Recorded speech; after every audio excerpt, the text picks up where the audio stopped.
All right, welcome everyone. This is the Fire Up Connect, our 2-hour workshop, and we have um, several of our members here. We have Dr. Monsi. Dr. Monsi, how are you? Hi guys, I'm doing great. I'm actually at work today helping out a clinic in National City, but I'm excited, Dr. Sharon, for your presentation. All Thank you. right, and we have a guest, Shadon. How are you, Shadon? I'm great, you guys. Thank you. I'm Okay. excited to get all the information I need to get. I wouldn't have missed this event with Dr. Sharon. I missed the last one, but this one I was adamant on getting on. Yes, we're very excited to hear from Dr. Sharon, and she's going to talk about turn your backyard into six-figure cash machine.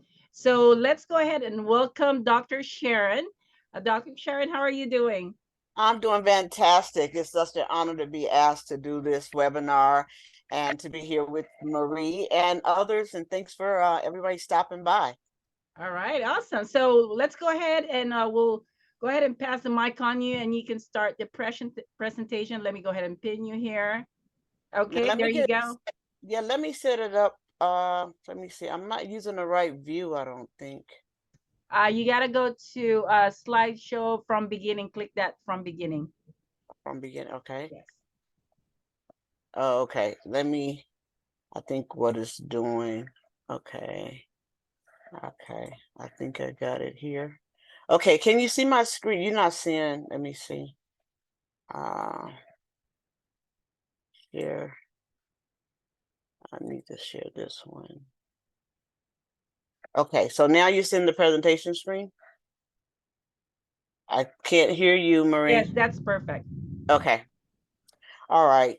Again, good afternoon. I'm Dr. Sharon Barnes, and today I want to talk to you about a fairly new concept that's gaining more notoriety regarding accessory dwelling units.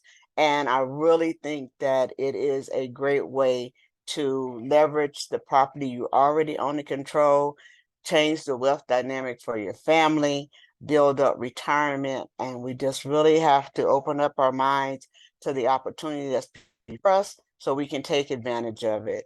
And so today, I definitely want to share this information with you. Let me see here, go to next.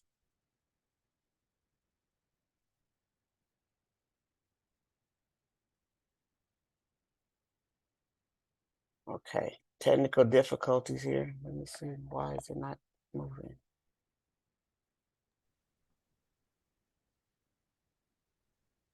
It's not moving, Dr. Sharon? No, it's not. Let me see. Hmm. Do you have the arrow at the bottom? The arrow, oh, there it is. Okay. Okay, now move.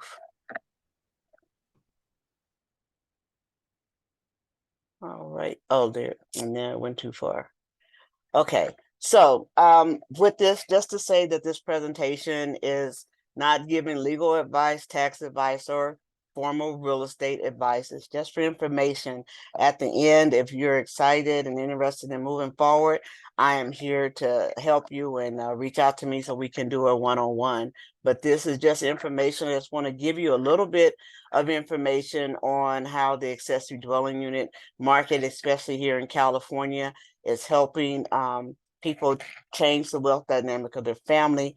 And it's basically all hands on deck for this housing crisis that we're facing across the country. So I am Dr. Sharon Barnes again, and I am a real estate development consultant and investor. I'm a licensed real estate professional, currently with Caldwell Banker in Riverside, California, where I do both residential and commercial real estate. And you will see that being in that niche of both residential and commercial is really a good place to be in when it comes to accessory dwelling unit, and it helps me really help more people. I have received my certification as an accessory dwelling unit specialist from the California Association of Realtors. I've also received my green designation from the California Association of Realtors. And what that basically means is that I am very conscious about our climate, about energy efficiency. And so when we're talking about building living units such as ADUs, we try to use the most efficient utilities and energy options that's available to us. And I'm very in tune with that. I have also been an attorney for more than 25 years. And that's just a value added service because at this point in real estate, we have a series of small contracts. All the disclosures are basic contracts, and we are bringing together a team of people to finish a transaction or in accessory dwelling units to build something maybe from the ground up. And so having the background of an attorney with being a professional negotiator, working on teams, and being focused on completing projects is a value added that I bring to my clients. I'm also a mentor in the Black Inland Empire Real Estate Investment Club, very active in the Inland Empire investment community. And we just have a lot of talent, information, and resources that I really want to help our community take advantage of when it comes to accessory dwelling units as part of their investment strategy. So today's objective, basically just want to have several bullet points. There's so much in this industry when it comes to accessory dwelling units, and the law is evolving constantly. And we're here at the end of 2022, and we know in January, all new laws take effect. And there are several different laws on the horizon for accessory dwelling unit. So we're going to cover what we've been dealing with this year, what's available now, and then in about 6 weeks or less, I'll be back to tell you some of the advantages that's coming down the pipeline in 2023. But today we're going to talk about the three reasons that accessory dwelling units should be part of your portfolio or your investment strategy. We're also going to try to get a deeper understanding of the urgency and the opportunity that surrounds accessory dwelling unit strategy. And we're going to learn a little bit about financing the ADU and some of the new funding options and hopefully things that are coming back in 2023. Also, just going to mention a couple of the top trending topics so you're aware of, and we'll be really looking to see how they evolve in 2023. And we're going to learn how to build a team that can really make your ADU a reality. So first of all, just so everyone just has a basic understanding of definition of an accessory dwelling unit, commonly referred to as an ADU. It is a single legal residential unit that has been added to a lot with an existing or proposed house. And that means that, if you do have a vacant lot that you're going to put a custom home on, you can also design and plan to build your secondary home at the same time and take advantage of the laws under the accessory dwelling unit component. These units can be ground up construction. A lot of times we see this in our community. People want the houses to match theirs. So we're talking about stick build because we understand that better. And some people are more in tune to stick ground up construction. And we also know that in the communities, whether it's stick build or garage conversion, or in addition to the garage, most cities require that it looks like the main house. So it looks like they're related. And so if you're in a home that has lifetime tiles and stucco, then your accessory dwelling unit should also have lifetime roof tiles and be stucco. They should look like they're related. And some of the accessory dwelling units can also be modular or manufactured, which means that they are built partly in a factory and then transported to your location. And they are getting very innovative and helping to meet compliance as well. So where we're usually seeing siding on modular, they can also come in and do stucco type outside so that they look related, because they understand that even though it's a modular or manufactured home, it needs to match the community that it's going to be located in.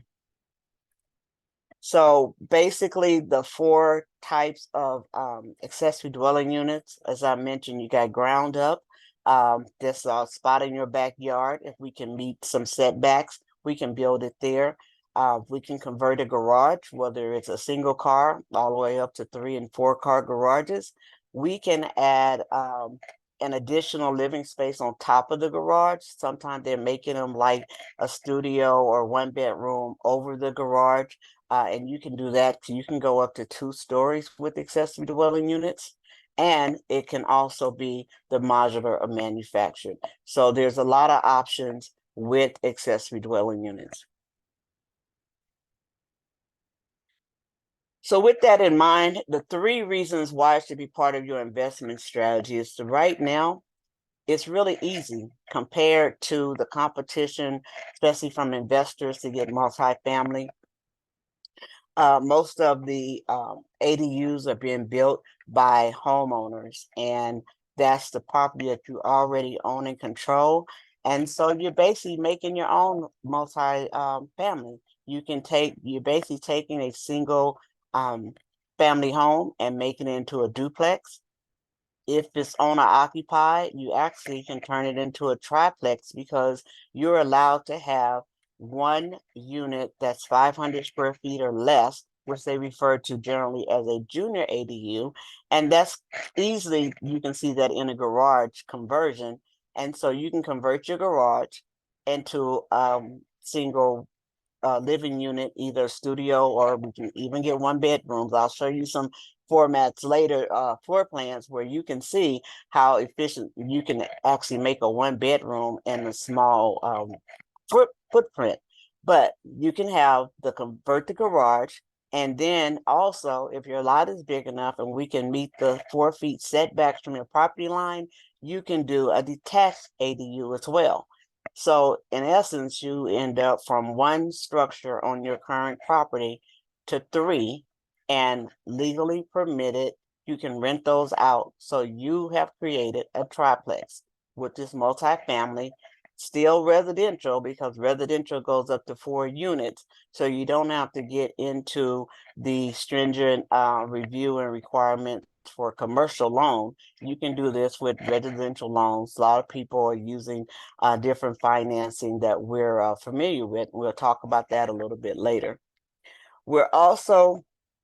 It's attainable. That's the second reason. Right now, because it's a single family resident that you own, you can either get a HELOC, or take out some of your equity to build the home, and it's just easier. Or if you're buying a home, you can get conventional with 5% down, and the loan can also cover the additional dwelling unit while you're in the midst of purchasing your existing house. And we'll talk a little bit more about how that works a little later. But accessory dwelling units are easy, they're obtainable, and they're repeatable. They're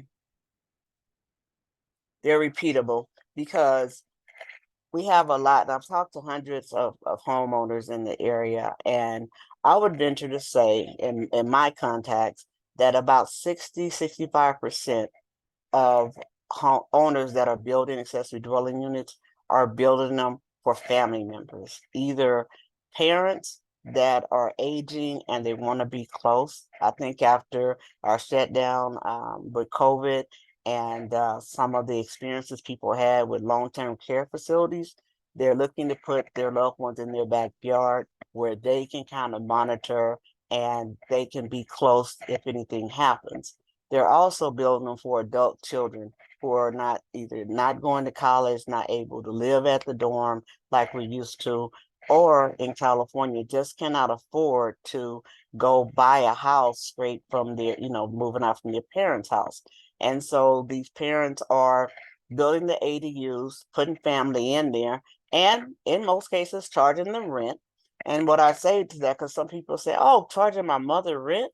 But it's like, if your mother is on Social Security and she's not allowed to have more than $2,000 in her bank account, you're not helping her by not charging rent. Okay, you need to charge that rent. And the other thing that people don't think about, nobody tells you what to do with your money once your mother pays you that rent. You can have an account for your mother and pay for her bingo trips, pay for her maid, pay for her house, pay for anything. Just set it aside for her. On paper, she's paying rent. So she's in compliance with her income limits, and you also have the ability to do extra things for your family. And I have clients who are building for adult children and they're charging them rent. But over 50% of the rent has been set aside to add up for a down payment. So that when they do get on their feet, they can go out, buy a house, and then do the same thing. So when they move out, the parents have rental property and they can charge more fair market value and so forth.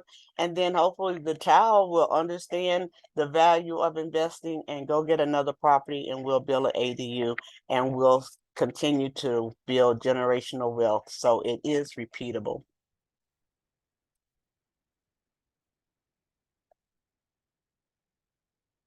Now, the ADU strategies, the urgency, and the opportunity. I've talked a little bit about the opportunity, but we have such a housing crisis across the country that the leadership across the country has decided that the big developers cannot build us out of it. It's basically all hands on deck. And so I keep referring to the ADU laws and strategies. The ADU laws started in 2017, and it started to remove some of the barriers to building additional dwelling units that individuals face. I can tell you personally, as an investor, we were looking, my partner and I were looking at a piece of property over in the city of Moreno Valley before the ADU laws came about. And the impact fees alone were $45,000. And so when you think about the impact fees, which, you know, the health and safety, the fire department, the school taxes, all these things that get charged to a person who wants to build housing, when you think about that, you can see why a lot of homeowners converted garage, made additions that look beautiful when you walk in them, but they're not permitted because that permitted was just financially prohibitive. And so the accessory dwelling unit laws reduce some of the impact costs. It's like right now, if you build a accessory dwelling unit less than 750 square feet, you are completely exempt from impact fees from the cities. They can't charge you impact fees. I have one client who were building who wanted to build a 1,000 square foot 2-bedroom unit in his daughter's backyard and for him and his wife to live in, and went down to the city. And the difference between him building 750 square feet versus 1,000 was costing him between $15,000 and $20,000 extra because he got the impact fees. Now they can't just charge you the 45,000 like they used to. It has to be proportionate ratio to your existing house. So if your existing house is say 3,000 square feet and you build in 1,000 square feet ADU, then the impact fees should only be about 1/3 of what they would charge for your 3,000 square foot home. But again, we have to know how to communicate with the cities. We have to understand the terms, and we need to understand some of the nuances that can save us money, especially if we're building and it has budgetary restraints. Okay, that we just don't have a bucket of money that we can just, you know, pay however. $15,000 or $20,000 could be a big difference, and you can still get a nice 2-bedroom design in 749 square feet. So This is also an opportunity for homeowners to add additional income and make more affordable housing for renters, because you don't have to charge, even though it would be new construction. Understand that when you build accessory dwelling unit and we use energy efficient appliances and energy efficiency through solar, whatever, that occupant is getting a new construction, usually complete with recessed lighting, solar solar panels, um, top end energy efficient appliances. A lot of them come already in the construction budget. We include stoves, refrigerator.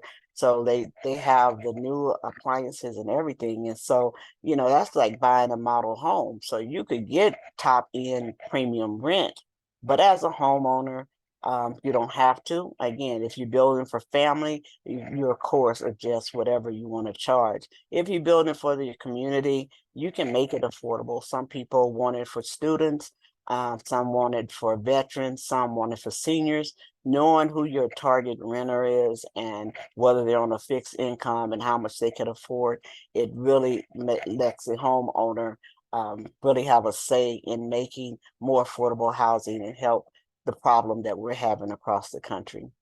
So the urgency is that currently the legislation for the accessory dwelling unit is due to expire in 2026.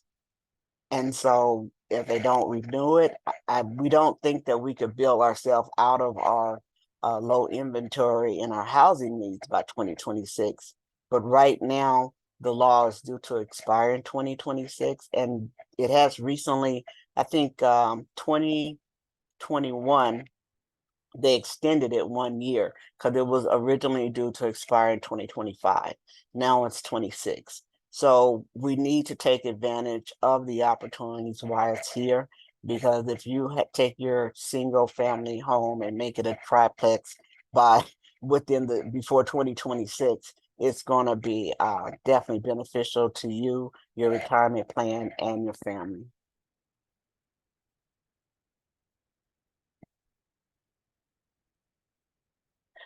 So the accessory dwelling unit laws that I've just referred to are statewide, and they're at the state level, but not every jurisdiction is welcoming ADUs of all kinds with open arms. And so it's really important for you to be aware of certain restrictions. It goes through a number of departments depending on where your property is located at. But as I mentioned earlier about converting the garage and having the ability to add a detached unit, that has an owner occupancy requirement right now. So it's not open or easily open to investors to make them triplexes. However, we're thinking that might go away next year, but currently it needs to be owner occupied to actually get two additional units on your property. Short-term rentals are not being welcome in some cities, the Airbnbs, but we do have people who are using short-term rentals in the sense of 6 months or so, with visiting nurses, housing for medical professionals. Have one client who's using their rentals for displaced families that have insurance claims, like if their house catch on fire or floods out or whatever, and they need to be put up in a location for a while. The insurance companies pay their rent, and they're paying quite a bit for those families to be there. And so if you're cash flowing that type of rental, it really is a good use of accessory dwelling units.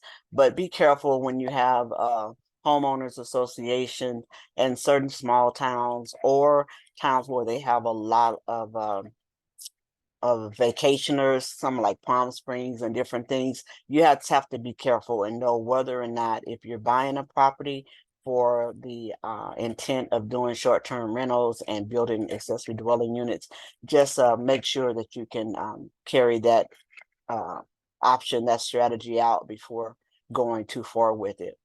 The setbacks right now, the setbacks from the state level, or it's usually 4 feet from your property line.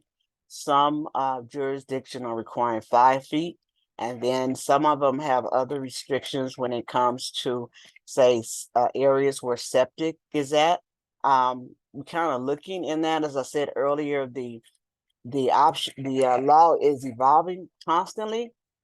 But I've had a client that had a lot that was about a half an acre. It was on septic, and he wanted to add an additional dwelling unit detached from his house. And they told him that he couldn't put it there because his lot wasn't large enough to add a separate septic tank. And the septic evaluations, from what I understand, it goes by the bedroom. So if you're going to add 2 more bedrooms to your property, you would need a separate septic tank. He couldn't increase the capacity of his current one. And they're saying that his lot wasn't big enough. And we're looking into that, but that's city by city. And those are the things why you need a team that can actually talk to the city, understand them, and sometimes give them correction or reference as to why they can't put straight certain restrictions on the accessory dwelling units, because they can have kind of an overlay on their requirements when it comes to city and county, but they're not supposed to contradict the state, and they're not supposed to be more restrictive than the state requirement. So it's just a reason for you to be careful and build a good team, a good consultant, good contractors, usually that's familiar with your area would be the best. So in talking with individuals, and they get the idea of want to build accessory dwelling unit, it basically is like, how much does it cost? How much does one cost? And it is such a long process. Well, I shouldn't say long, but there is a complicated moving process between your idea and actually getting it built. However, we have simplified that into step number 1, from your idea or a dream of having an ADU, to get a site analysis done to see where would be the best place to put the ADU on your property, what would be more efficient, what your budgetary restraints might be, whether we would convert the garage first or build the detached at the furthest part of your yard because you want that privacy and you're doing it for strictly a rental. Whether you have access to a alley access to the rear of your property, all those type of things go in as foundational, because that is what we would have to build on in designing and getting it permitted, and would definitely have an impact on your costs. But once we decide which way you want to go, which ADU strategy you want to employ, the next is to get your designs done by an architect to really lay out the process and the development. And it usually starts with a schematic of the floor plan that you want. Once you approve that basic sketch, then they would usually go into designing the formal drawings, which in most cities are 3 sets: your architectural, your structural, your Title 21.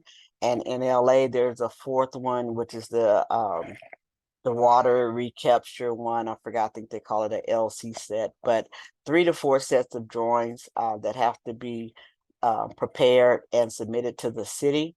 And then to go through those numerous departments that we referenced earlier. The permits are usually paid for by the homeowner as they go through the process. Some companies that I work with offer a concierge type service where they will work with the architect and submit the drawings and walk them through, make the revisions and so forth. And then the homeowner just pays the permit fees or whatever city or county fees they need to pay for. In the end, you end up with your drawings and your approved permits. And it's really at this point where you can go out and get a solid list of costs from or bids from a contractor.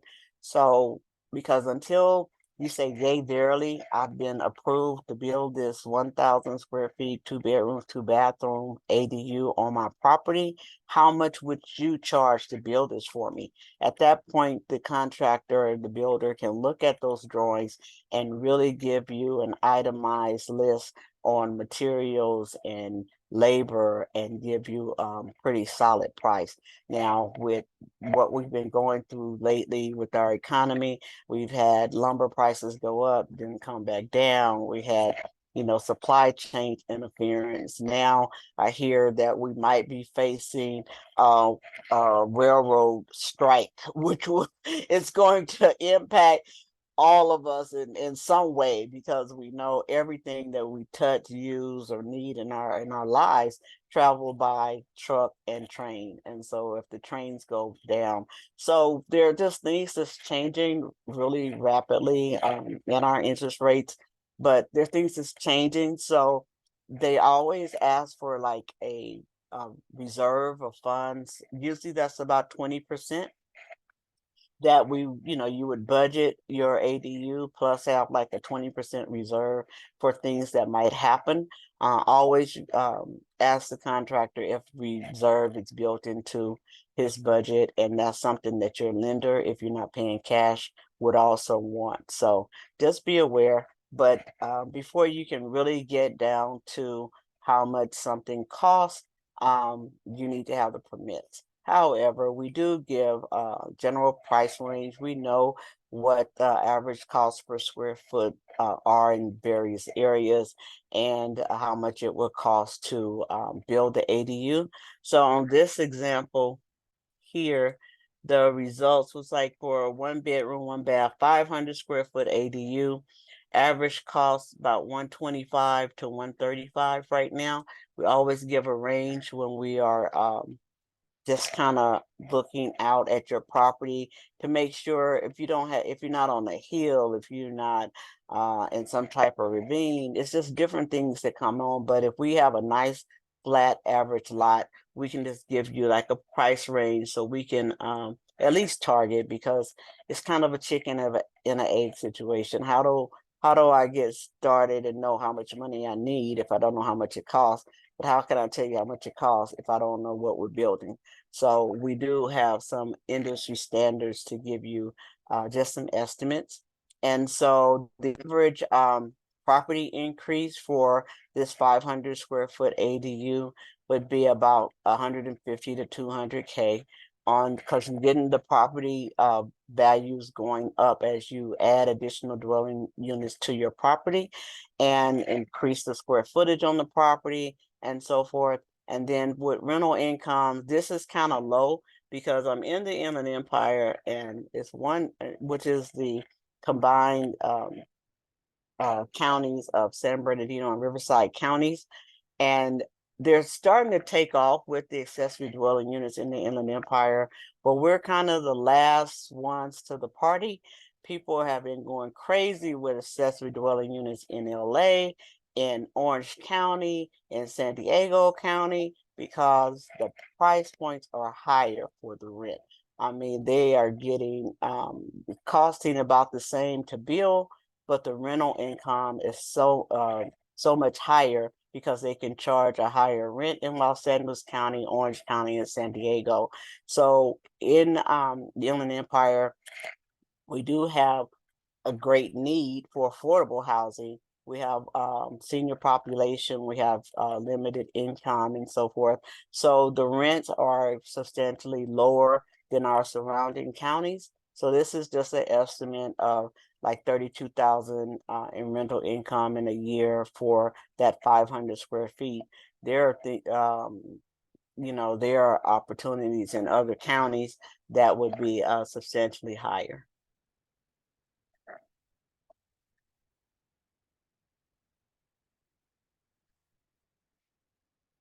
So we talked about the cost a little bit, the ways that people are paying for the accessory dwelling unit.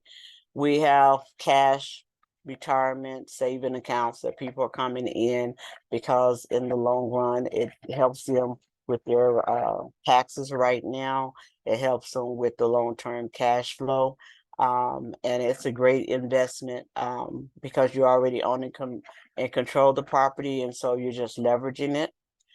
We have a lot of individuals, especially with the increase in the interest rates, that they're taking out the home equity line of credit to build the ADU. And one of the primary reasons that we've seen this lately is that when the interest rates were low, and we have a lot of homeowners with great interest rates of 2.5%, 3% interest rates. Now the feds are increasing the rates, and we think they might come back down next year. But people don't want to touch their primary mortgage where they had 2.5% interest or 3% interest. So they took out the HELOC and used the line of credit. When interest rates go back down, depending on where you are, you might want to refinance, the total property back into a single loan. But this is definitely one of the ways that's been used by the average homeowner right now, because a lot of people do have a substantial amount of equity with what we went through in the last several years. Some are doing cash out refis, and then we do have the lenders who have renovation loans that covers accessory dwelling units, kind of like the home improvement loans. This is a similar thing.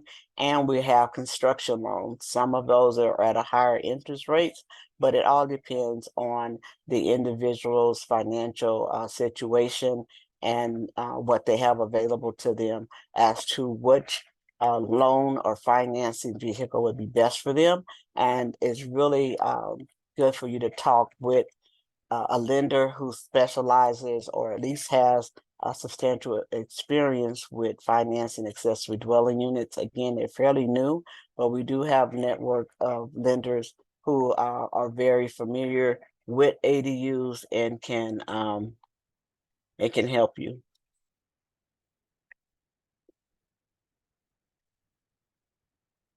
So again, cash, home equity loans, cash out refis, and renovation loans are primary ways that we've been financing the ADUs.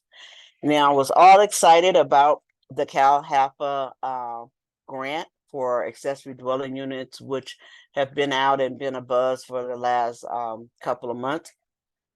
And it's a great program. I was privileged enough to get certified with Cal HAPA through HPP Cares to help individuals take advantage of this grant to help build their ADUs.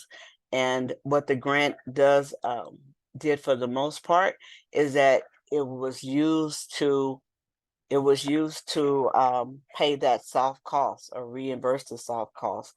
So the permits, the designs, soil testing, engineering, tree removals, hooking up septic. When you hook up the sewer units on properties, you have to go all the way to the street. You can't hook it up to the main house. And so, things like that are costing. And then the non-recurring loan costs, you could actually use some of that $40,000 to pay down your point or principal on the loan if you finance the ADU. And I'll just tell you that drawings and permits are averaging, the drawings are about anywhere from $10,000 to $15,000 for those drawings and the revisions from the architect. Permit fees are probably about, on the average, let's say, with the increase in fees in most of the cities in the last 6 months, we're going to say about $6,000 to $8,000 for just fees. So we're up to about $20,000 to $25,000 on average for fees to the city and county to get the ADU fully permitted. And then we have to get the ground prepared for the ADU. And again, that can be soil testing. There's certain engineering that needs to be done, connecting the utilities, upgrading the electrical panel, and so forth. So this $40,000 grant was really a help to a lot of people. And unfortunately, they only had $2,500 that they could help with the $100 million that was given from CalHAPA. And it's questionable now whether or not they will renew that grant for next year. But within a matter of hours, when they open up the portals, they would get almost 1,000 applicants in there. They had 2,500 approvals. They have about 1,000 people on the waiting list, and they had thousands of others who wanted to take advantage of it. And it really was helping homeowners build accessory dwelling units, which again is much needed because of our low inventory, our housing crisis, and so forth. And so if you're out there and you see anything that says should they continue with this grant, please say yes, because it's definitely helping people. And with that, I got surprised by one of the testimonials that came on my YouTube channel, where the lady was just thanking us for what we did about giving the information and so forth. And she had gone through a divorce and had to sell her home. And she received some of the proceeds from the sale, and she used it as a down payment to purchase a home, but kept some of the cash to start an ADU. And now that the grant has launched and everything, she was able to get the grant, and she's going to rent out the ADU to put her girls through college and to help offset her living expenses. And I thought that was just really great, and a good testimonial that it was real, it helped, and that we are making a difference. But it does take a team to keep it going. And so I just want to share that with you. Also, take this opportunity to let you know I do have a radio show under the International Wealth Builders on KCAE Radio. And I'm there once a month right now on the first Saturday of the month. And my show is dedicated to accessory dwelling units, to bring in local talent, resources, financial options. The lady that I interviewed on this flyer was Catherine Peoples, who was the head of the HPP Cares that gave out most of the grants that we just talked about for the accessory dwelling unit. And she has a nonprofit organization where they have resources, training, and support. And I am very lucky and privileged to be associated with her and her organization to help get the word out and to improve our community and create more housing. Couple of things that come up a lot of times when I'm doing presentations like this. I try to reflect on situations and issues that have occurred that I think people should know and that we should be aware of. And one was one of the clients were building an accessory dwelling unit for her adult son. And she had the drawings going and everything. She was trying to get her funding in place. And we had an estimated budget for the accessory dwelling unit. But when dealing with the lender and dealing with the contractor, the difference between what the contractor was saying it would cost to build the ADU that she desired and the loan limits for the area she lived in didn't match. It was actually the loan, her proposal was about $50,000 over the loan limit. And so what this meant was that, say here on this slide, it shows that in the Inland Empire, say one unit is $647,200 loan limit. They look at your current mortgage on your existing home, plus what it would cost to build the accessory dwelling unit, and if it's over that the loan limits, you have to pay that money out of your pocket. And so again, going through that process, saying, okay, I don't have $50,000 to pay above the loan limit, plus all the closing costs and everything else to go in with it. So I need to redesign this ADU so it meets that the loan limits and so forth. And I believe that sometimes our contractors and our developers, everybody is great in their niche. But a contractor is not a financial person. A financier is not a contractor. And when you start putting this puzzle together and the pieces don't fit, you need to be able to make adjustments and to identify these issues early. And so that is one of my roles as an ADU specialist and a consultant, is to walk with the homeowner, walk with the team, to when things come up, that everyone talk and we get a resolution as soon as possible, not finger pointing at each other, not hands thrown up or ostrich syndrome with heads in the sand, because it's going to cost our client, and we have to work together to make her, ADU a reality, to meet her budgetary restraints, and to give good customer service. And so loan limits definitely are something that we have to keep our eye on, depending on the area and the type of ADU that we're building. So an example of the ADU financing and the loan limits. So we got purchase loan plus the construction budget has to be less than the loan limit. So the example of a single family house in the Inland Empire, we have a loan limit at $647,200. We have a purchase price for a home at $465,000, which you can find in the Inland Empire.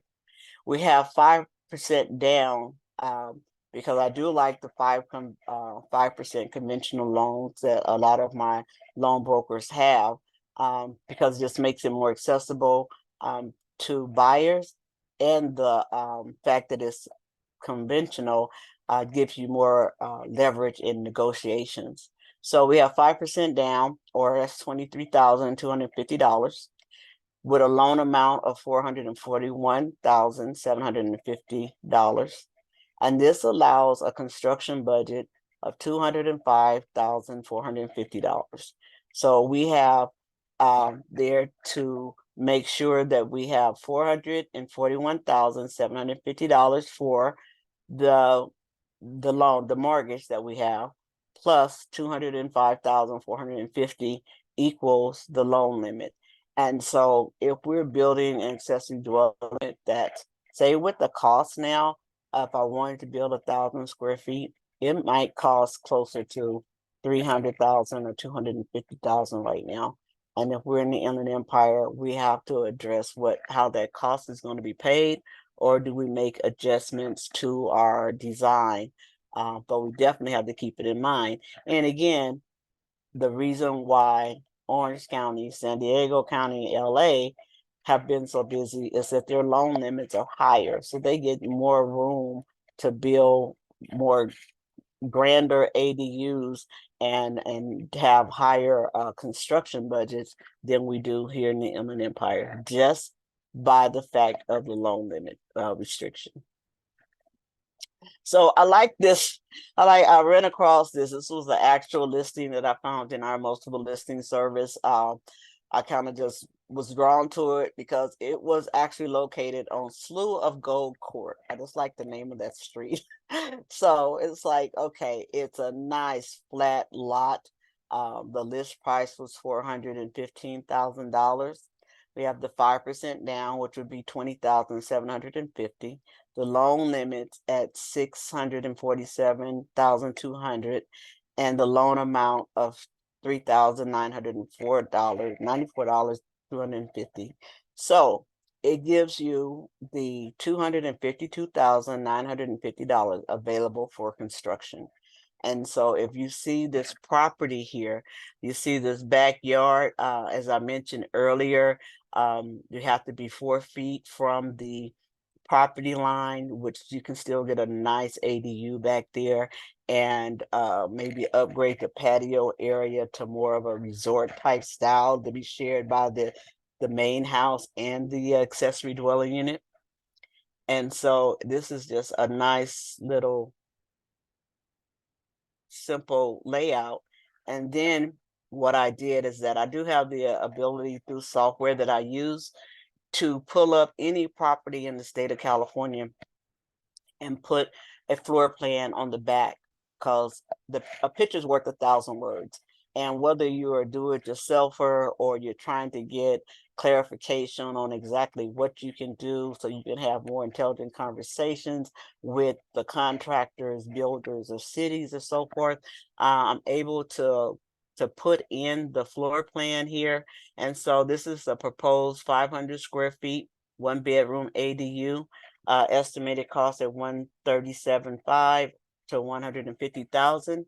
And here you can see that it's 410. I'm sorry, 4 feet more, a little bit more than 4 feet from the property line. So we lay out that you can actually do this. We show the distance between the house, and this is one area that is one of those restricted areas I say you have to be cautious of in various cities, because some cities and counties require you to be, that your ADU has to be 10 feet from the roof line of the main house. Other cities do not require that. And so if you were to take this down to, I think this was Sewer Court was in Riverside, if you were to take it down to Riverside, just with this picture and the information, they can tell you that if you need to be 10 feet, then we can make adjustments on the side. Maybe we can adjust it for the location, so we can meet that 10 feet in there, and we would know that from the beginning. So this type of ability and report being available to people have really helped. It also shows the distance on the lot size, the length, because we do have to, like I said, if you tap into the sewer, we have to go to the curb. And so just something like this is just an example and one page of a report that I can do for you, but it does give you that picture of what you can actually put in your backyard. And we see here on this diagram, it has to be like 2D diagram for this particular function, but we have a bedroom, we have the kitchen here, we have the dining area, we have the living room area, and we have the bathroom with the washer and dryer usually stacked in there. So it's definitely worth it to purchase a report where you can actually see the potential ADU footprint on your property, have conversations, very low cost before you go in spending thousands of dollars on design work or getting misinformation from the city. So this one, the elephant in the room, interest rates are up, interest rates are changing. We keep hearing that it might go up again before the end of the year. Rents are still outpacing the interest rate increases. And even though rates are going up right now, you can still make a nice positive cash flow. It's really hard for investors who are flippers right now to find good deals to make them cash flow in California. I think this is kind of the new horizon. And again, especially if you're a beginner in the investment arena, what better way to start than to leverage property that you already own and control that will give you a positive cash flow that you can oversee from your kitchen window. And if you don't like dealing with tenants, you don't have to. There are companies out there, property management companies, that are now starting to specialize in accessory dwelling units. Anything going wrong with the unit, you call the property manager, just like you would do if you had an apartment or you had 10 single family homes and you have a property management company. You don't have to be burdened down with managing the ADU, even if it's in your backyard. you can just, call property management. You don't even need to let them know that you own the property. I have one investor, and he goes over to the property, I think he's just another tenant. But it's like, because investors can build the ADUs and they don't have to be owner occupied.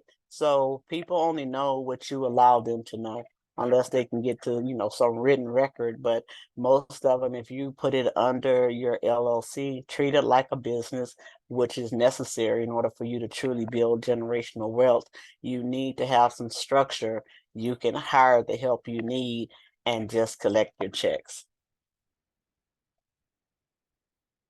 And again, before I move on here, the rent, see, like the 400 square feet, they said for like every $100,000 dollars in construction cost, or the cost of the ADU, it's a little bit over $500. It might be closer to 6 now with the interest rates, as I did this a month or so ago. But for my lender partners, referral partners, they're telling me that for every $100,000, it's about 550, $520 a month payment. So here, if you can build a small ADU, and especially if it's a garage conversion, just imagine that you convert the garage under like around 120 or less. That your payment for that garage conversion is going to be about 550 or so. And even in some of the lower areas, you'll be able to get $1,300 for rent. And so then you have a positive cash flow. Even if you rented this for $900, you still have a positive cash flow. So it still outpaces the income, still will be positive, and you have a lot of room to make adjustments depending on where you are, the social economic dynamic that you're in, and what is your heart desires? Are you doing it to disabled veterans on limited income? Are you doing it to seniors because you just want, single elderly people in your apartment, and you know that they only get, a couple, maybe $1,200 a month or something for income. So it's up to you, but you have room, a lot of room. And if you get up to the 700 square feet, we can do 2 bedrooms and 700 to 750, as I talked about. It gets a little bit more expensive, but you're paying maybe $1,300 for the monthly payment, about, say 2,300 for rent. And so you have the net income there that can pay for your property management and, insurance and stuff, and still be a positive cash flow. So I think it's still one of the best ways to leverage what you already own and control. That's my thing. I just keep thinking, we already own and control it. Let's, become the landlord and not just another tenant. So we talked about some, the last one said 400 square feet. And for some people, it's just hard for us to visualize living in that smaller space and everything, and what it can look like. So these 3D, I put some 3D renderings in here so that you can kind of see what you can get and how it would, look, so you get a little bit better. You got kind of an open floor plan with the large kitchen, even have the little island in there, and a large bathroom and wardrobe area. So here we try to keep costs and everything down. It's good to have like one water wall, which we call it. And so here you have the kitchen with the dishwasher, the sink, the appliances here, and then this door that's open has like the washer and dryer in there. Then you have your closet, and then here again, because it's the water wall, you have your sink and shower all along this wall here in the back.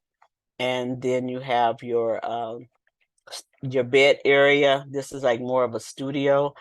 Some people do put, because it just takes a little wall to make it a bedroom, and so some people just want it to be a wall. But you can have the studio area kind of looking like this. And here you have a nice little island for sitting and the flat screen TV. So it's really, and here's the front door over here.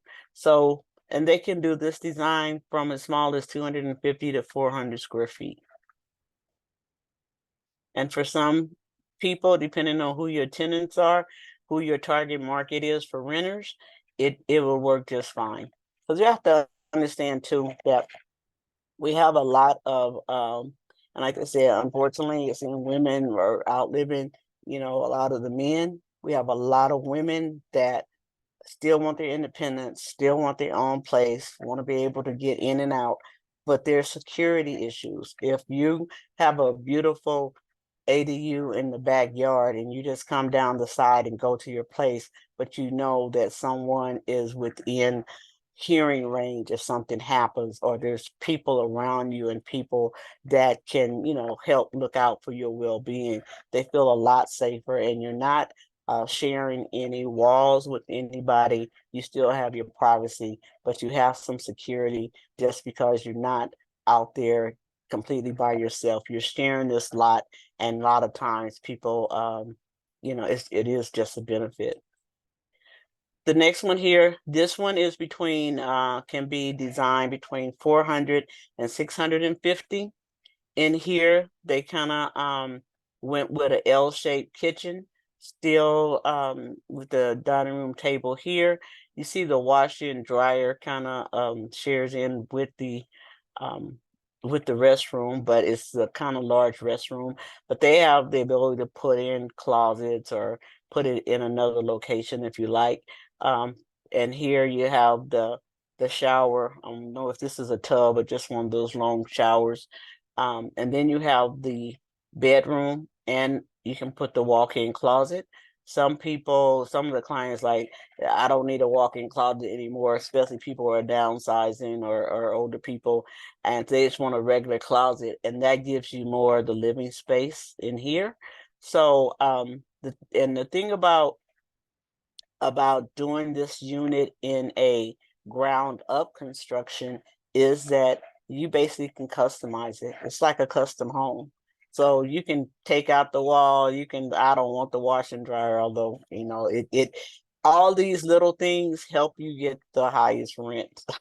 And you can adjust, like I don't want the walk-in closet, and see how much more space you could get if that was just a standard closet.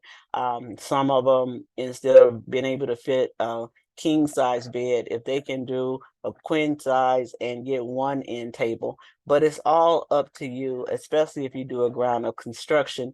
You're basically building a custom home that's on a smaller level. And if you're dealing with the right company and contractor, you can make all kind of adjustments. On the other hand, if you do modular, it might be a little cheaper to get it done, but you only make minimal changes. It comes in a certain format, and that is what you're going to get, and you really can't make many changes to it. This is one of our most popular, well, I say I'm working with several contractors. I'm in the Inland Empire. We have lots of deep rectangular lots that are like 196 feet deep. Or we have these half acres that are nice squares. And so this rectangular shape layout here is very popular, especially it's popular because it's so diverse. You have a bedroom on either side, so you have the privacy, whether it's two adults, whether you're going to rent it out to college students or whatever. Having the bedrooms at the opposite end just works for a lot of reasons. You get more openness here in the living area, and with the kitchen, and then with the rectangular shape, if a lot of them want to put it 4 feet from the rear of their property, so they get the most distance and still retain a lot of their yard for the main house. Or it's also important to do the landscape and hardscape around your ADU. So if you want to put out a little sitting area for your tenants, If you want to fence off part of your existing yard, so there is a physical divider there.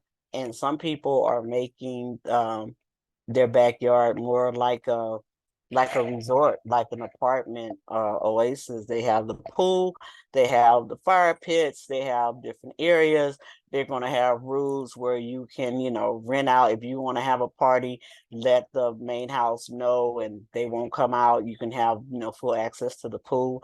So it depends on how you want to manage the property. But some of them are just really laying out beautiful oases in the backyard that when you're back there or you're living there, you really would think that you're living in a resort because they have so many amenities just out on the property that they're willing to share, and just have a few house rules and understanding. But it definitely can be a great asset in the way that the yard is laid out.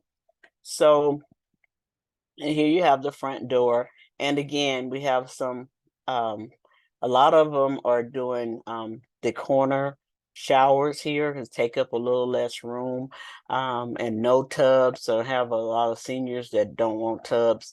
They just like to step in and so forth. So yeah, this is one of the most popular ones in the last couple years, and I've been talking to people. And again, between 700 and 850. And remember that sweet spot at 749 square feet. If you can get 749 square feet and get this 2-bedroom, 2-bath, rent out. And I've had people that are renting out by the room to visiting nurses, to students, or whatever. Or if you're just going to handle it as a single standard rental unit, it still is very conducive to a lot of our lots that we have here in the area.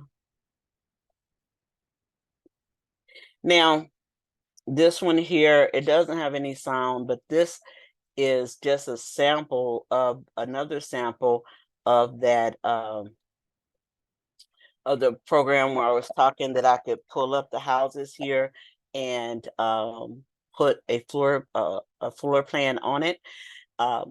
This is a little bit better look at it.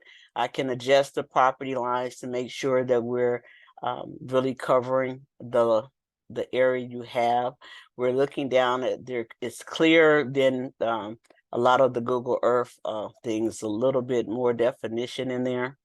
We can decide and see how much how large the accessory dwelling unit can be on the property. And then here, when it's in the red, is not within compliance.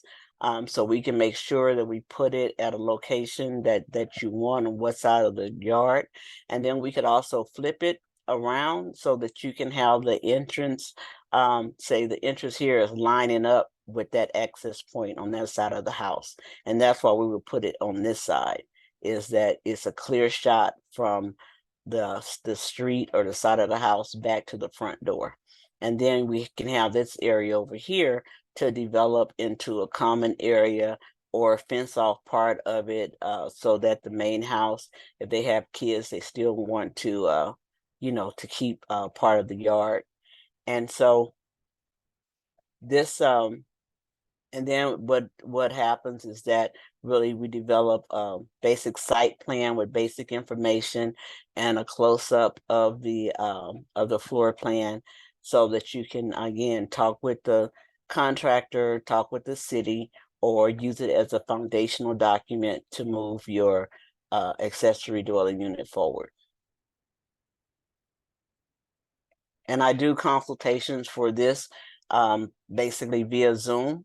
And so we can do that. I really can be more value to the clients via Zoom, and we can look at the property, and there's other things we can do to determine like how level it is, kind of identify where your septic tank is located, where your sewer lines are, if it's on sewer, and different things that we can really make some notes and detail this this for you, versus if I just come out to your property and we're just eyeballing grass. It's not as beneficial. This is one aspect that I feel we get a lot better picture to get started via Zoom than we do in person.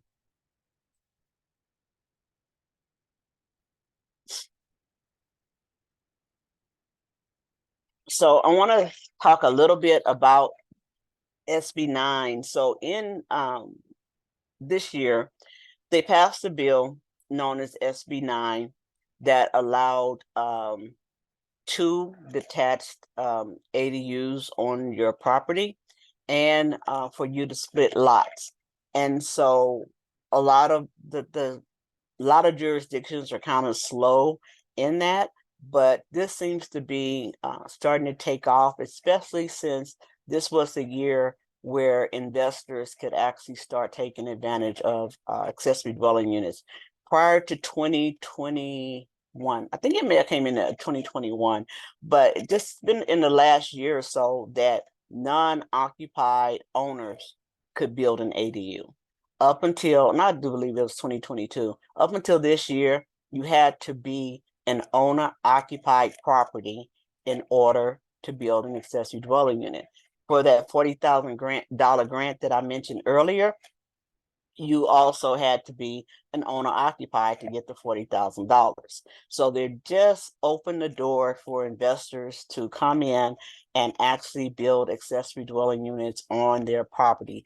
And I've gotten a number of calls and talked to investors who are in the process of building at least one ADU unit on each of their rental properties. I had one lady call me, and I mean, they had like 10 properties up in Palm Desert. And it's like, okay, which one you want to start with? Like, we just want all of them. And so, there are people out there that have holdings. They see the value in the accessory dwelling units. They have the funding. And so they are adding accessory dwelling units to each of their lots. And so with that in mind, what they did as well in 2022 is that they start talking about lot splits. As I mentioned earlier, we have in the area a lot of deep rectangular lots with houses on them that are like 196 feet deep. People are not utilizing all the space behind their houses. We have houses in the high desert that was built with one house per 5 acres. Okay, now you can add another accessory dwelling unit on that 5-acre parcel and start building out. So now that the accessory dwelling unit is under this SB 9, some of my referral partners and lenders are saying that we're not thinking big enough, because what is allowed under SB 9 is different a little bit than what we've been utilizing under accessory dwelling units. And that is that we have a lot, we can build up another, put a detached ADU up on it up to 1,200 square feet. Say we have that deep lot. So here, when you see the orangey one in the front here, right here, what they did is then build the one in the back, then came back to the front house and converted the garage. So now they got 3. They got the garage and the main unit here, and they got this, they have this unit here in the back. Then you can still have 2 additional units. And so if you split your lot or go into SB 9, you could take a single family resident up to about 8 units. And there are lots big enough for us to do that, especially here in the Inland Empire. And what the lenders are telling me, which is this nuance that's been coming out lately, is that they are making a distinction between ADU units and SB 9 units, for the main reason that under SB 9 unit, they can start counting rental income from day one as qualifiers. It's like if you buy a condo or you buy a rental property and you come in and you got your loan and you have a tenant in there, and that income you count, you bring it in every month, but it counts as an investment income from day one. So when you go to get another property and you're qualifying for a loan, you can include all of your investment income. On an accessory dwelling unit, for ADU standard, you have to rent that out for 24 months before that homeowner can consider that as investment income. Okay, it's been 24, so you're home, you own the property, you have the ADU, you have it rented out, you got that income coming in, but if you go try to qualify for another property, they're not going to give you credit for that rental income from the ADU until 24 months. If, on the other hand, it's an SB9, they can give you credit from day one of that rental agreement. So it makes a difference. It's little semantics, but it's what the lenders are talking about, financing options and how they can help you leverage and do more units than just build the one ADU detached on your property. And remember that in order to get two ADUs on your property, it has to be owner occupied. So with SB9, investors can come in and buy properties with large lots and actually take that one lot and end up with up to 8 units, 4 on each, because 4 units or less is still residential. SB9 and accessory dwelling unit laws apply only to residential, but there's a way that we are utilizing it to create our own multifamily. So it's getting very interesting. Investors are coming in, but we need the investors because we need the housing units, and those investors that are putting together syndications that are in LLCs that have the capital to do it. We need them to build these residential living units so that we can make houses more affordable and make a dent in our housing problem and our shortage. And so words matter when you go to the county and city to talk about accessory dwelling units. We have people that go down and they'll get one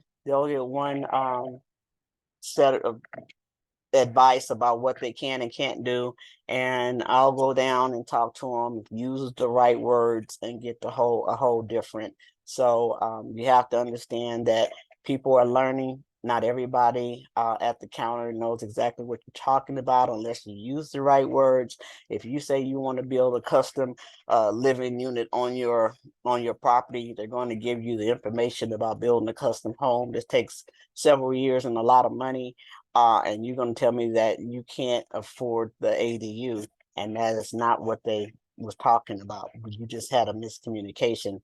And the SB9 is evolving, and we have people out there that's gathering information and trying to get clarification city by city and jurisdiction by jurisdiction.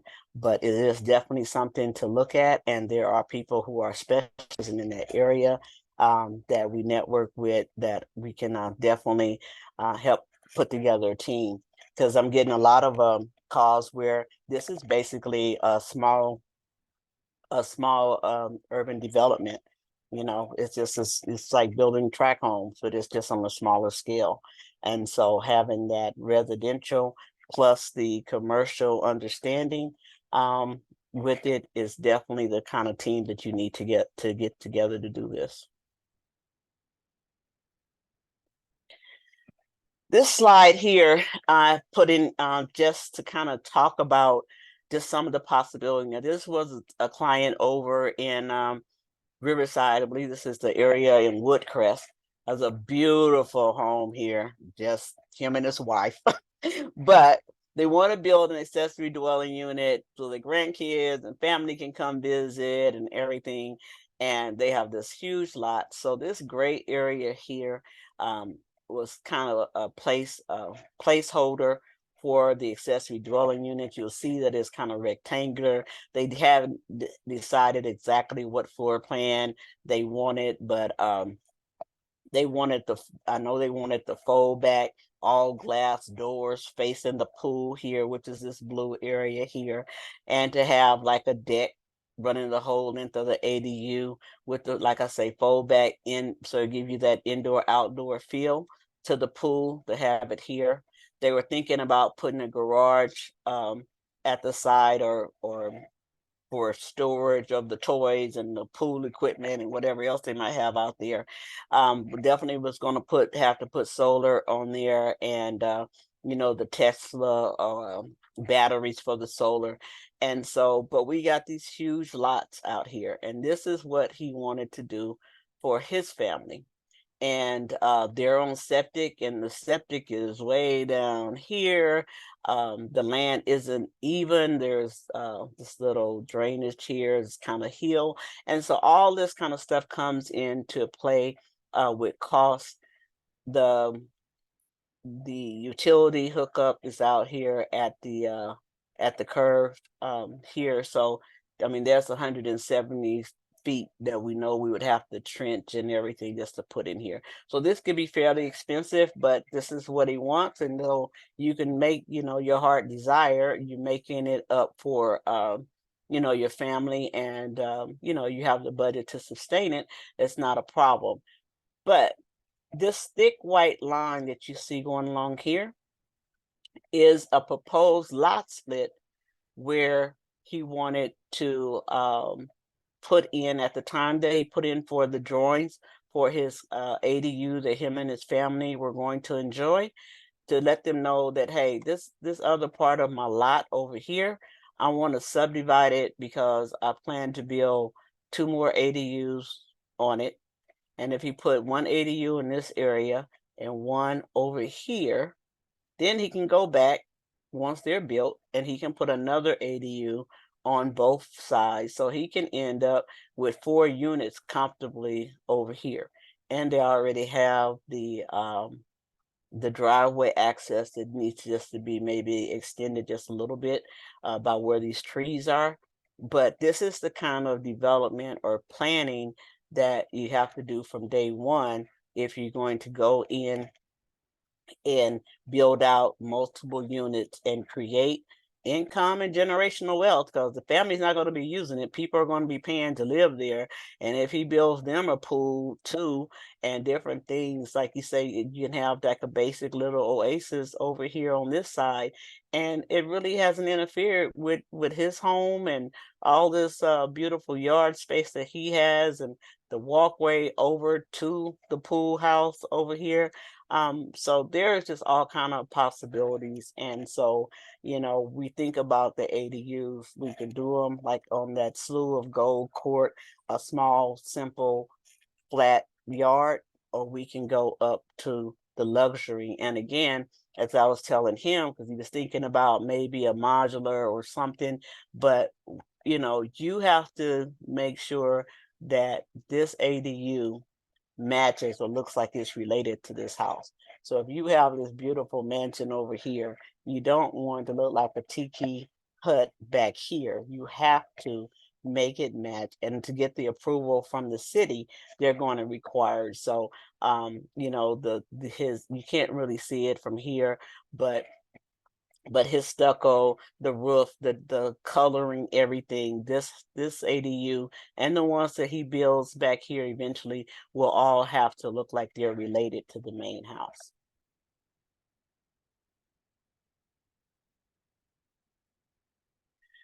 So this is just another testimonial from someone who we work with, who really just thinks that building the ADU is like one of the best investments that you can make.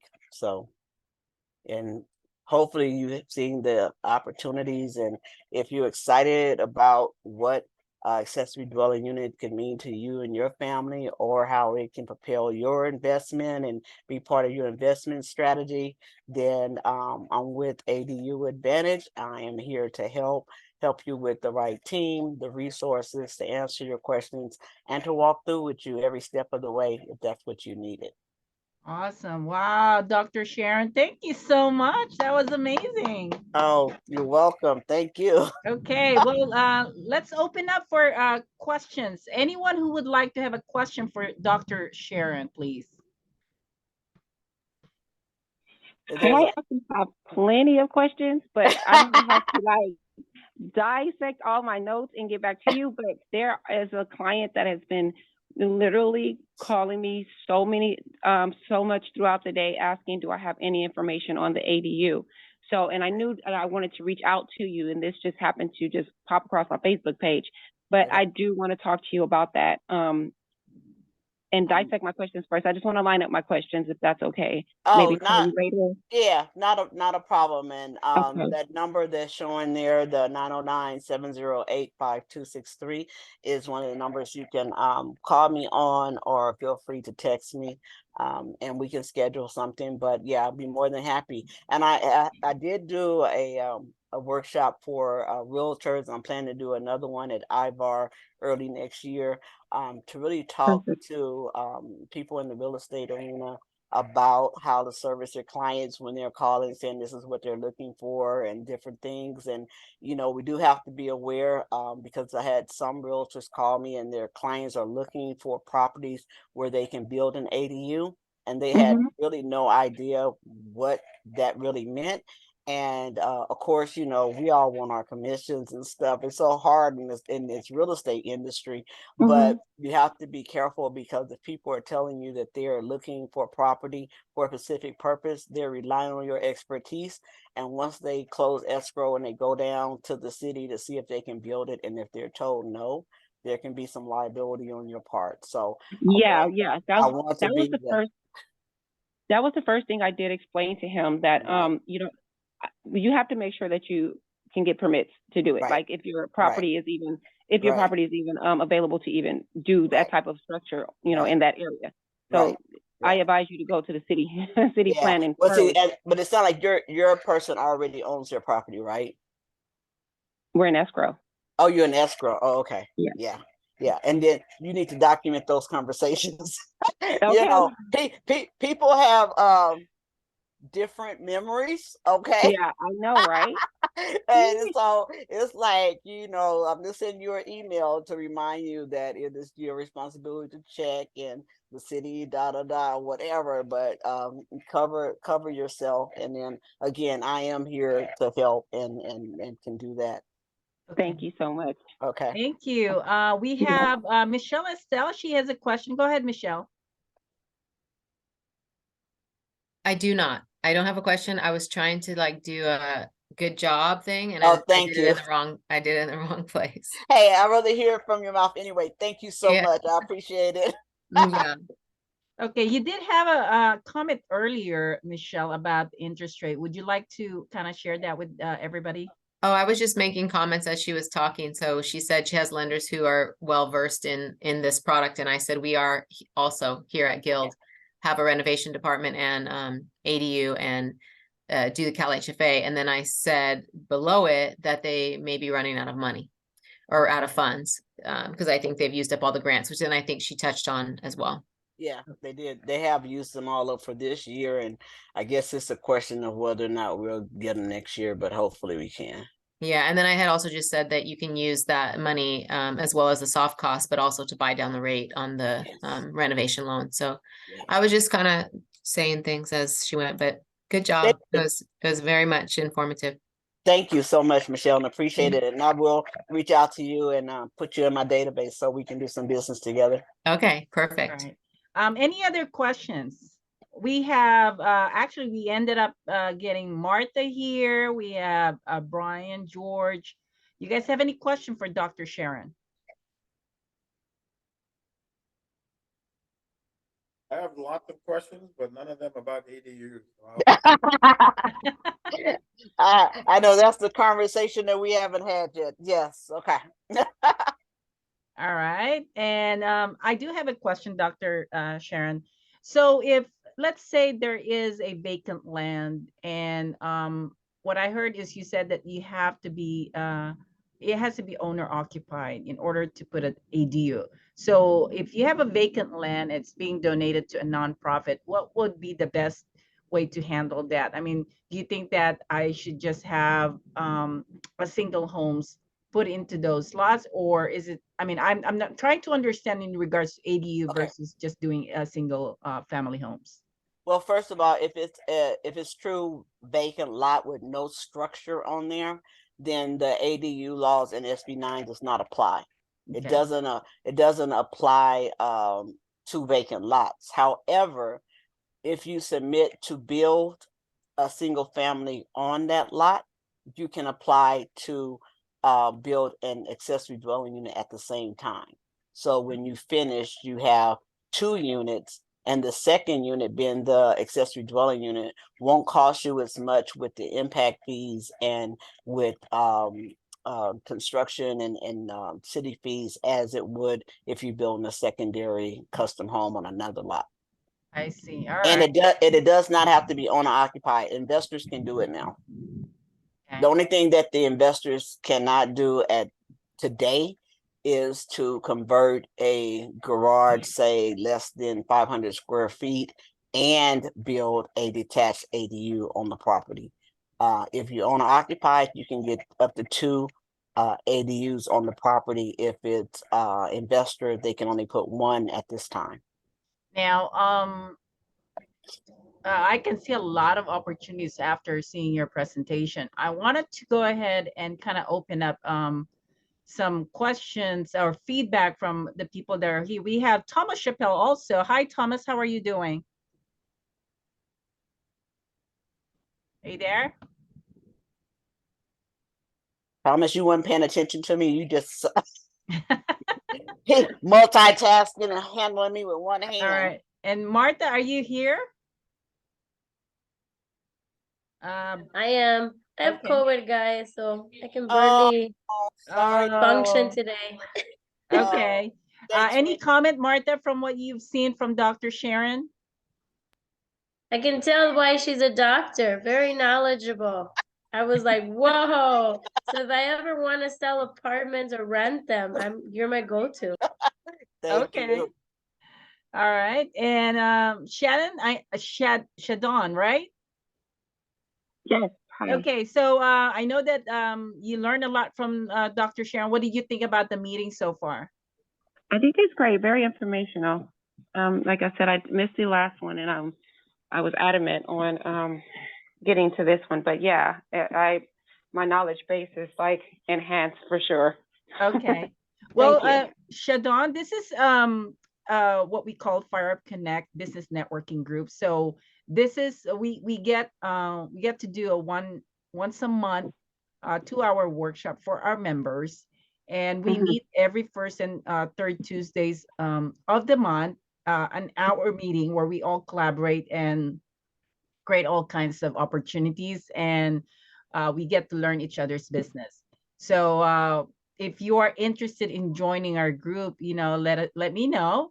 You Oh, can connect with us. You can even look at fireupconnect.com and check out the membership information in there. Dr. Sharon has been a member, and we've done a lot of collaboration.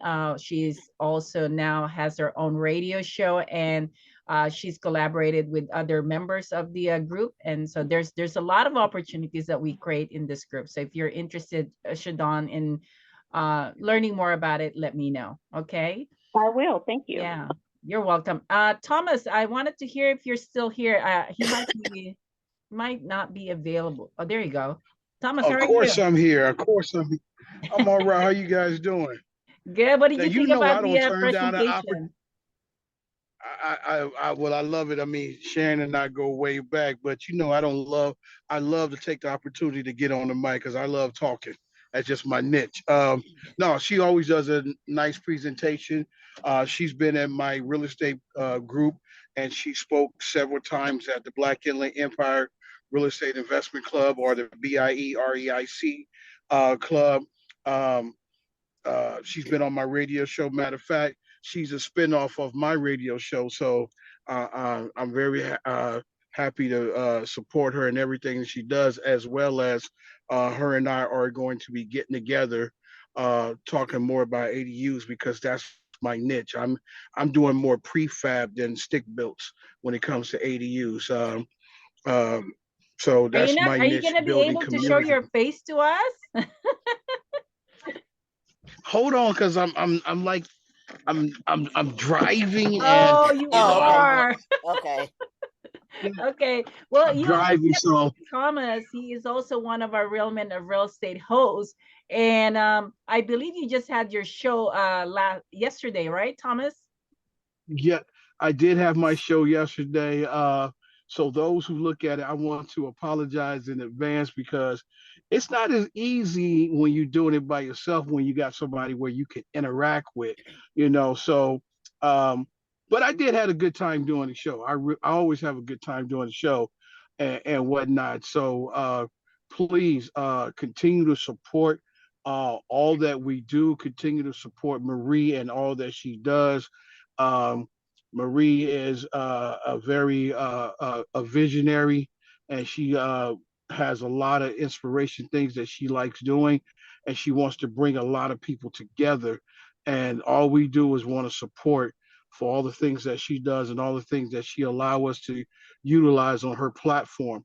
Because without her, none of this would be possible to bring to the masses. So continue to support, and everything like that. Oh, and also from my understanding, if it's okay for me, Marie, um, KCA Radio and the Fabulous Lifestyle is having a Christmas party that's going to be hosted on the 17th of December in Redlands.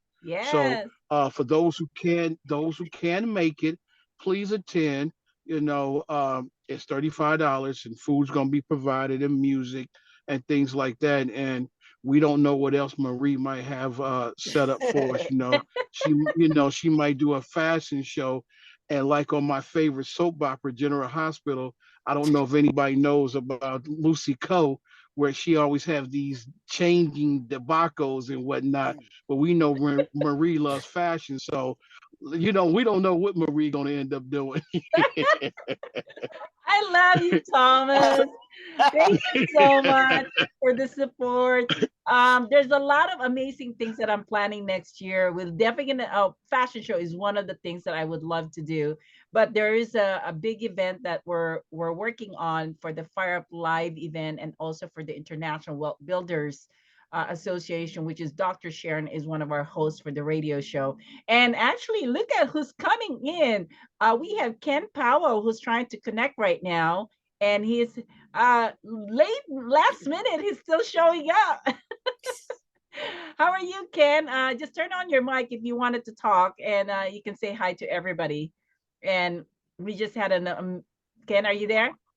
Yes, yes, Yes. yes. I wanted to sneak in and say hi because I have been dilatory, not showing up on a regular basis. So I Yeah. wanted to say hi. Well, thank you for showing up. You missed a wonderful presentation from Dr. Sharon. That is an incredible presentation. Just wanted to give you my feedback, Dr. Sharon. While you were doing all this presentation, you literally gave us a very good visualization of what we can do for the things that we have. And I feel like we should create a project that we can have make this possible for a lot of people too. I would really wanted to schedule a separate meeting with you, Dr. Sharon, and kind of really brainstorm this because we have a lot of projects that I think we can figure out how we can incorporate this. There's a lot of great opportunity, and you are an amazing presenter, and obviously thank you. you have a great knowledge on how to work with the city because that is a critical part of the business and how you can effectively communicate with the city in regards to getting the permits and all the designing and the process of making it happen because I know that's one of the most difficult part of doing this kind of projects is to be able to have that connection with the city and having that the right terminology to work with them. And Exactly. yes, and Yeah. what you presented was incredible and very, very proud of you of having you as one of our members, Dr. Sharon. Definitely, we need to plan a whole TV show just for you. What do you guys think Yeah. about that? Marie, you no limits to Marie. But Yeah, there is. If I I really can, appreciate that. Yeah. yeah, if I can envision it, I see it happening. That's how I work. I mean, if I can see it clearly in my head, it means that there is a way that we can do it, and that's what we aim for. Brian, thank you for being here too. I know that you are such a busy man, but it looks like you have a lot of anything you want to say to Dr. Sharon? I'm impressed. I learned a lot that I did not know today. Thank you. Thank you. All right. You're like cutting down, so I wasn't sure where you're at, but yeah, well, thank you for being here. And again, Martha, thank you for being here. And Michelle, you are a great resource for us also with, the thing, the many, many years of experience that you've had in this industry. I know over 30 years. Am I right, Michelle? I can hear you. You're on a mic. You're on mute. 39 in March. Oh, 39. Oh my gosh. Incredible people that we have here today. And I would like to see Michelle to do a workshop also here. Maybe next year we can schedule you. I know I have myself coming up next month. I'm talking about branding. And then January, I'm trying to figure out who we schedule it for January. I don't think we have one, but I know Jasmine is scheduled for February to do a presentation. And so I'm trying to remember who is doing the January. So Martha, we've already scheduled you, and Brian, you're already scheduled. So Michelle, I think we need to schedule you for a 2-hour workshop. Okay. Okay. Sounds good. Any last comments from all of you for Dr. Sharon? No? Okay, Dr. Sharon, any last feedback for everyone? Well, I'd just like to thank everybody for their support and positive feedback. And yeah, I think, I was talking basically on California law, but our housing shortage is nationwide. And so the concepts are across the board. They might be calling it a new terminology in your area. But if you were interested and excited about the possibilities, research your area and your state to see what they're calling it and how you can get in. And again, I am very happy to be that consultant for the homeowner to walk them through, because again, we haven't built anything and there's so many moving parts. And then for the investor, I'm at the level where I can be that extra administrative support, extra hands to go down to the city if you need it, because I can understand the language and I can kind of like pitch hit when needed. So I'm here to be a resource. I thank you for all the positive feedback, and enjoy your Thanksgiving, everyone, and be safe. All right. Happy Thanksgiving. Yeah, well, hold it for a minute. We did get a comment from Martha saying Dr. Sharon is an experienced past lawyer and now real estate genius. Okay, that's awesome. You're buttering me up for something. Yeah, last request from everybody. If you can please send a testimonial to Dr. Sharon on our website, and we can use those testimonials. Just go to Fire Up Connect, log in, go to her profile and submit your testimonial for her. And then we can create all kinds of marketing content with your testimonial, with your information too. And that will promote you and Dr. Sharon at the same time. So if you could do that, I would really, really appreciate it. And we're going to make more marketing content for everybody to promote each other. And I would really love for you to be a part of it. Okay. Well, Ken, thank you so much for being here. I know it was the last minute. And again, thank you for all the work and the support that you have. Thank you for all the work you do. And the Christmas party is December 17th, right? Yes. Okay, so and we're all waiting. And remember, all the fire ups that have a show are yes, it's free. Yes, for the host, Dr. Sharon, you are free to come in, and of course, Thomas is free. And if you guys, if you're interested, oh, Martha Razzo too. She can come Martha, in. are you flying? Flying from Chicago, yes, just for the Christmas party, right? Not this time, not this year. But I'll be back in San Diego, don't worry. Okay. Well, we're gonna have to do some filming when you get back here, so we need to do some planning on that. Okay.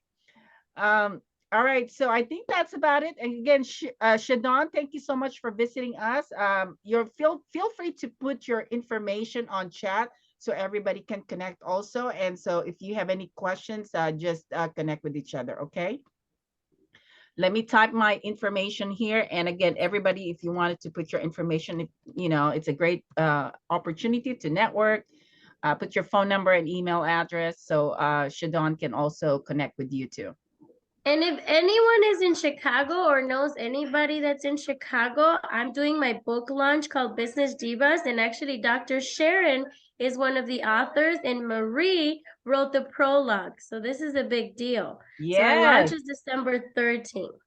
We're having Awesome. mariachi. I don't know if any of you know what that is, but that's like the Mexican traditional music at first. And then we're going to have DJ playing a bunch of music. Oh, are we gonna be able to watch it online, Martha? I don't think I want to do it live. I No? want people to want to come to the next one. Okay. All right. Well, sounds good. Okay. Well, thank you so much. Make sure you save your chat, and we will see you again tomorrow. Tomorrow is our Fire Up Connect, and I have several guests that are coming in tomorrow. Is that tomorrow, or is that our meeting tomorrow? It's the third Tuesday, right? Yeah, should be. Yes. So if Yeah. it's the third Tuesday, yes, we will have a meeting tomorrow, and be there because there's several guests that I've invited, and you don't want to miss that. Okay. All right. Thank you, everybody. There's an event right from Martha. Make sure you save your chat. Thank you. Have an Thank you. amazing week, and I'll see you tomorrow. Bye. Thanks, everybody. Bye. Bye. You.